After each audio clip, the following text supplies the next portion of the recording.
औज़ुबिल्लाहिमिनश्शैतानिर्रजीम बिस्मिल्लाहिर्रहमानिर्रहीम। बेटा मैं हूँ आपका टीचर एम ए रज़ा और आप लोग हैं इंटर पार्ट 1 के बच्चे।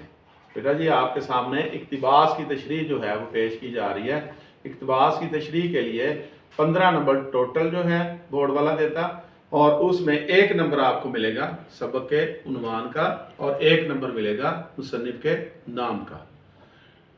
दूसरा पॉइंट आपके पास होता है सियाक़-ओ-सबाक़ का। सियाक़-ओ-सबाक़ जो है उसकी लेंथ कितनी होनी चाहिए? 12 से 15 लाइंस होनी चाहिए आपके पास और इसके नंबर कितने मिलेंगे?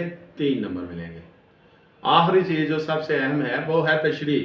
तशरीह जो इंटर की है वो 2.5 से 3 पेजेस की है और इसमें अहम बात जो है वो हवाला जात की है। अगर आप हवाला जात लिखते हैं यानी कोटेशन लिखते हैं तो फिर आपके नंबर पूरे के पूरे भी आ सकते हैं। तो बेटा आज जो चैप्टर मेरे पास है वो है अबुल कासिम ज़ोहराबी। उसकी कोटेशन में देखें पहले नंबर पे, इंसान के लिए वही कुछ है जिसके लिए वो कोशिश करता है। किसने कहा? फरमाने रसूल सल्लल्लाहु अलैहि वसल्लम।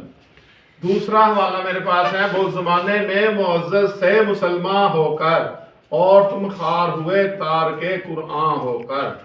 तीसरे नंबर पे, दियारे इश्क में अपना मुकाम पैदा कर, नया ज़माना नए सुबह शाम पैदा कर। 4 नंबर पे है, इल्म की धुन जिसे लगी ही नहीं, सच तो ये है कि वो आदमी ही नहीं। 5 नंबर पे क्वेश्चन है, मगर वो इल्म के मोती किताबें अपने आबा की, जो देखे उनको यूरोप में तो दिल होता है सहपारा। बेटा जी ये मैंने आपके सामने 5 कोटेशन रखी हैं। आपने हर सफ़े पे 1 लिखनी है यानी कि आपको 3 की ज़रूरत है। तो आप लोग जिसे मुनासिब समझें, जिसे आसान समझें वो 3 याद कर लें और पेपर में लिख के आएँ, अच्छे नंबर लें। अपने टीचर एम ए रज़ा को इजाज़त दीजिए। अल्लाह हाफिज़।